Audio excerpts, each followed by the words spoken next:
Hello students, hope you are studying well during the period of lockdown. Now in this video I'll try to explain you the concept of angle of contact in a belt drive. Now we have two types of belt drives. First is the open belt drive where the belt is connected with the driver and the driven pulley like this.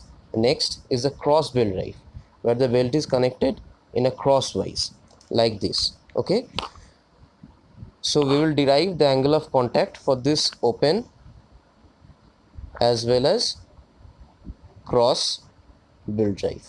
Okay, now before moving on to the derivation, we need to recall some basic points rather, which we started in our school life. So the first point is the radius is always perpendicular to the tangent in a circle. Now if this be the circle and this be the tangent, this is the point of contact, and if this be the center, this will be the radius, right? This will be the radius, and this radius will always be perpendicular to the tangent of the circle. Now if this be the tangent, if we join the center of the point with the point of contact, now this radius will always be perpendicular with the tangent. So this was the first point which we need to recall. And the second point which we need to learn is for two circles, how many number of common tangents can we draw? Suppose this is the first circle, this is the second circle. Now the question is how many tangents we can draw, how many common tangents for these two circles can be drawn. The first tangent will be this, the second tangent will be this, third can be this, and the fourth can be this. Now one important thing is, if we erase this line, okay, and this line, what we are getting, this is the diagram of a cross belt drive. Now again, let me undo this. Now again, if I erase this cross lines, okay, then this diagram what we are getting is the diagram for an open belt drive, right? I hope you have understood this concept well. Now let's move on to the derivation. See here, I have drawn one bigger pulley.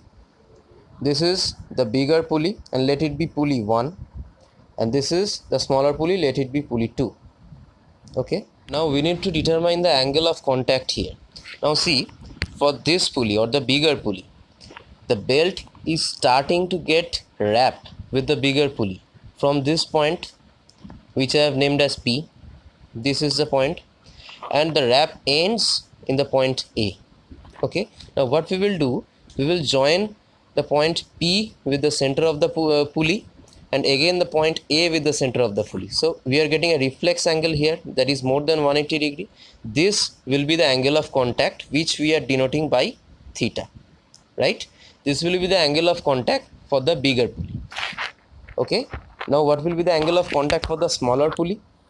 See, the belt is starting to get wrapped from this point which we have named D, and the wrap ends in the point F, right? So this will be the angle of contact. Now from the diagram we can see that this is less than 180 degree because this straight line passes through the center. This is 180 degree and the angle of contact is this angle, so it is obviously less than 180 degree. And here the straight line through the center passes is this, and the angle of contact was this. So this was a reflex angle which was more than 180 degree. Now the thing which we need to know is, we are denoting this angle as alpha. So naturally this angle will also be alpha. Now for the smaller pulley, again the same thing happens. We are denoting this angle as alpha. This will be also alpha, right? I hope up to this it is clear. Now if we want to calculate this total reflex angle of the bigger pulley, now what will be the value? This is 180 degree. So with 180 degree here, one alpha is getting added, and here again another alpha is getting added. So the angle of wrap or the angle of contact or the angle of lap or the angle of embrace for the bigger pulley will be 180 plus 2 alpha, right? Now similarly For the smaller pulley, it will be lesser than the 180 degree, as I told earlier. So it will be 180 minus 2 alpha. Why? Because this alpha is getting subtracted, this alpha is getting subtracted from this 180 degree. Alright, so it will be 180 minus 2 alpha. Alright, I think up to this it is clear. Now I have denoted the centers of the two pulley as O1 and O2, these centers. Alright, now the distance between the two centers, I have denoted it with C. Alright, and the radius of the smaller pulley means this, I have considered it as R. Alright, the radius of the bigger pulley means this, I have considered it as capital R, because this is the bigger pulley, so it is a capital R. This is a smaller pulley, so it is a smaller. Now what I have done, I have drawn this line which is parallel to this line PD. Now this GO2 I have drawn parallel to PD. Alright, so naturally this GP distance will be equal to smaller. Okay, now if this be the capital R, so now the value of GO1 will be the entire distance, that is a capital R minus PG, that is the smaller, capital R minus smaller. I hope this thing is clear. Now let's move on to the derivation. First I have written, you can clearly see that theta equals to 180 plus 2 alpha for the bigger pulley. Again for the smaller pulley it will be 180 minus 2 alpha. This is very much clear. Now what we have to do is we have to write alpha in terms of the radius of the pulley and the center distance. Why? In some numericals the value of alpha will not be given. So in that case we have to substitute the value of alpha in terms of radius and center distance. So how we will do that? We will use the concept of right angle triangle. Now just few seconds ago I told you that GO1 was equals to capital R minus smaller. Now see, the radius is perpendicular to the tangent. Now this PD is always the tangent to the circle, and this is the radius, this is perpendicular. Now the line GO2 is also perpendicular, because this is parallel to PD. From the geometry we can easily say that this line is perpendicular. Alright, so we are getting here a right angle triangle. What is that? So the right angle triangle is this one.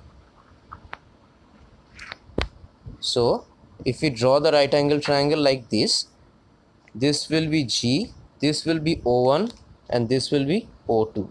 Now the most important thing is what will be the value of this angle. So this angle will be alpha. Why this angle will be alpha? See, this is total 90 degree angle. Alright, so this we are getting as a 90 degree angle, right? This angle was alpha, this angle was alpha, right? So if this is the total 90 degree angle and this angle is alpha, naturally this angle will be 90 minus alpha, right? So what will be the value of this angle? 180 minus 90 plus alpha. So if you solve this, these things will get cancelled and we will get alpha. So this angle will also be equal to alpha. So here I have written this angle is also alpha. Alright, so let's draw the right angle triangle again. This was the right angle triangle, this was O2, this was alpha, this was 90 degree, this was O1, this was P, sorry, this was G. Okay, we need to put the value of alpha in terms of this radius. This will be the radius, that is R minus R. Okay, this will be not the radius, actually the length of this GO1 in this right angle triangle will be R minus R, which I showed earlier, and the length of this we already know because this is the center distance. So if you write sine alpha, now sine alpha equals to perpendicular by hypotenuse. So this is the perpendicular GO1, that means R minus smaller by hypotenuse, that means C. Alright, now see, from here we can find out the value of alpha by doing sine inverse in the terms of radius and center distance. So alpha will be equals to sine inverse of r minus r by c. All right, so this was the required derivation for the angle of contact. See, here I have done this.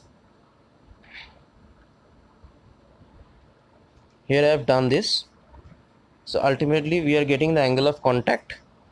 Okay, and here I have written, now if we consider the right angle triangle, all those things which I explained, I have written it here.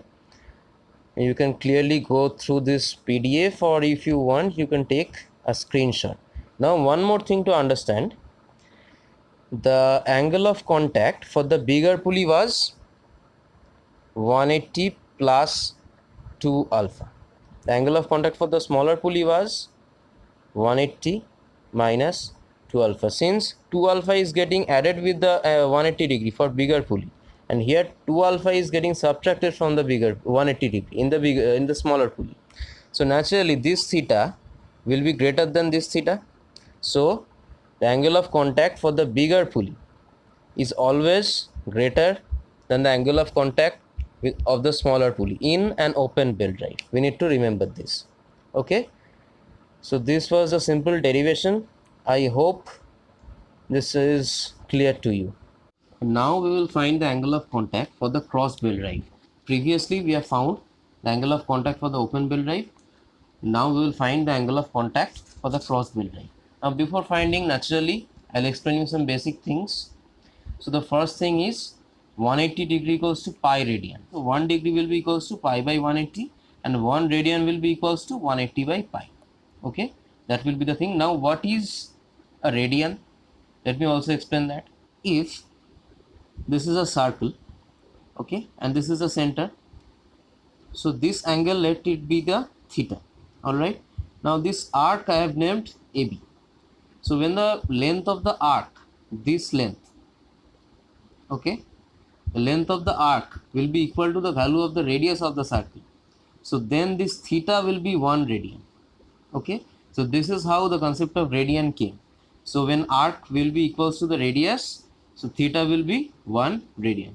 I hope the concept of radian is clear. Now let's focus on the diagram of the cross bell drive. See, naturally here also I have denoted the two centers of the bigger pulley and the smaller pulley by O1 and O2. Okay, the center distance is same, that is C. Okay, now here I have done the same type of construction which I did in case of the open bell drive. What I did, I have drawn this Q and O2, okay, parallel to PF.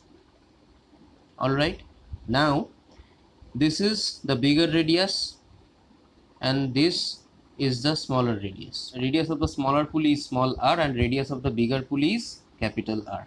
The same notations we are taking so that it will be easier for us.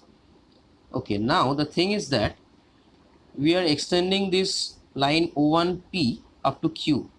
Okay, now this angle, so this angle will be 90 degree. Why? Because this is 90 degree. The radius and the tangent is always perpendicular, so naturally since this PF is parallel to QO2, so this both the angle will be 90 degree. Okay, all right, now since this length will be capital R, this length will be smaller, we can explain it like this. We are projecting the radius of the smaller pulley to this line QO1. So when we project the radius of the smaller pulley,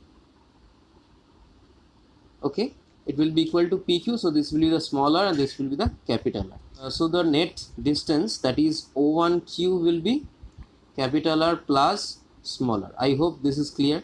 Now again the same thing happens here like the previous one. This is a straight line, we have joined the point A and P, so this angle was alpha. Here also we have taken the same notations, that is alpha. So the angle of contact will be this reflex angle and it will be obviously equals to 180 plus 2 alpha, just like the previous one. Now for the smaller pulley also, if you notice it very carefully, the wrap starts from this point D and ends at F. Okay, so what will be the angle of contact? If we join D, O2 and F, this will be the angle of contact, and this will also be a reflex angle, that is more than 180 degree. So naturally we will add this alpha and this alpha, that means 2 alpha with 180 degree to get the value of angle of contact. Now just like the previous derivation of open pen drive, we will do the same thing, that is we will substitute the value of alpha in terms of the two radius of the pulley and the center distance. Now in this case we will take this right angle triangle QO1O2. Alright, this thing is becoming a right angle triangle. Now naturally this is 90 degree. This angle will be 90 minus alpha. The concept is same which I explained during the case of open belt. This is alpha, this is 90 minus alpha, and this angle will be alpha. If this is 90 minus alpha, if the angle QO1O2 is 90 minus alpha, so this angle have to be alpha. So now we have found out the angles. Okay, this is 90 degree and this is alpha. Okay, so now we can apply the concept of trigonometry. The same formula, we will apply the sine alpha equals to perpendicular by hypotenuse. What is perpendicular? QO1. And what is the value of QO1? QP plus PO1, that is small r plus capital R. Okay, so small r plus capital R by the hypotenuse, which is nothing but the center distance, that is C. Now, so here we have found out the value of sine alpha, that is capital R plus small r by C. Now the same thing, to find the value of alpha, we will just do the sine inverse of this portion and we will get the value of alpha. Alright, so see in the notes, the same way I have made the notes. The angle of contact for the bigger pulley is 180 plus 2 alpha. For the smaller pulley is also the same, that is 180 plus 2 alpha. Now we need to put the alpha in the terms of capital R, small r and C. Okay, so ultimately after solving the entire thing, we have found the value of alpha, that is sine inverse capital R plus small r by C. Now this thing we need to remember like the previous one. Now what happened in the open belt, the angle of contact for the bigger pulley was greater than the angle of contact of the smaller pulley. Now in case of cross belt drive, both the angle of contacts are equal, and that is equals to 180 plus 2 alpha. So we need to remember these things. I think the concept of angle of contact for both open belt drive and cross belt drive is clear now. Okay, but still if you have any kind of problem, you can leave a comment in the comment section. I'll try to explain. All right, so thank you students, I hope you have understood.